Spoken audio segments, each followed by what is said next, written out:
As a graduating senior in high school, my senior quote read, "Look at the sunny side of everything and make your optimism come true." Little did I know how important that piece of advice would be as I stepped back through the doors of a high school, but this time as a teacher. You see, I work with students in the special education program at my high school. These are the students who, for years, have been told that they can't, that they're not capable, that they should aim lower and not get their hopes up, that being in special education means they're stupid. They come into class every day with their heads down, eyes on the floor, hoping beyond hope that they'll get through class unnoticed. So I make my students write and talk about all the things they're good at and smart at to put a positive spin on their lives when someone inevitably tells them they're in the dumb class and walk into the room teary-eyed and silent.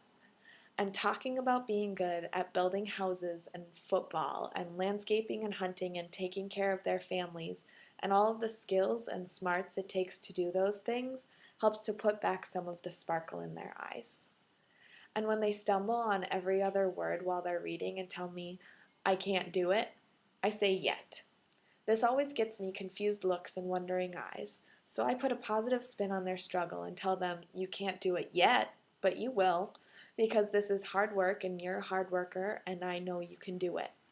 And that positive spin nudges them towards experiencing an "I can" in a world of can'ts.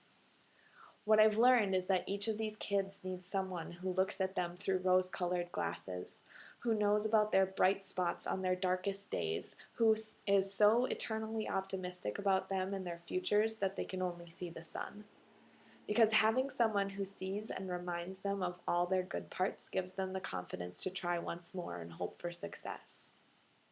Recently, I was working with a student who was struggling with writing about the point of view in a novel we're reading. But I knew it was all there in her head, so when she raised her hand, I looked at her and put a positive spin on her struggle and said, "I know you can do it." And she looked at me and said, "Miss, you believe we can do anything," as she rolled her eyes. I said, "I sure do," and she turned in a beautifully articulated essay later that class period. Another student started the year with a reading level so low that it was difficult to find him books to read without pictures in them. Every day in class I would find at least one thing that he was doing well and tell him about it. These positive nudges kept him progressing throughout the year, and he started to read more. His reading improved so greatly that I was able to find many good things each day to tell him about. With these positive spins on his reading, his confidence increased, and now he reads full chapters from novels out loud in front of his peers. Even small amounts of optimism have big impacts. Looking at the sunny side of things is especially important with students' emotions. When a student comes into class crying and distraught, they need that positive spin, so when I talk to them, I remind them that their track record for getting through bad days is 100%, which is pretty fantastic. Or when another student has an angry outburst in class, I talk to them about how they used to have 7 outbursts per class, and it takes a lot of work and strength to get that down to 1 every class. These positive reminders show them that even when things are tough, there is always something good about each one of them.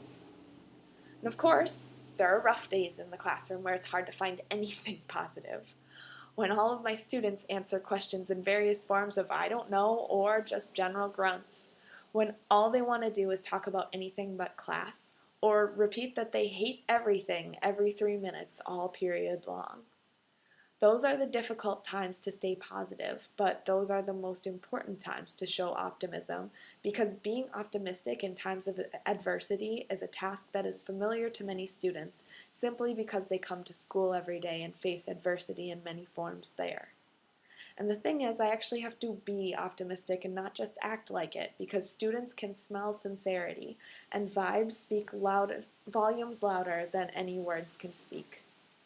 So on certain days, when my students get off topic for the 17th time for the day, I smile, guide them back to the task at hand, and tell them that they can do it.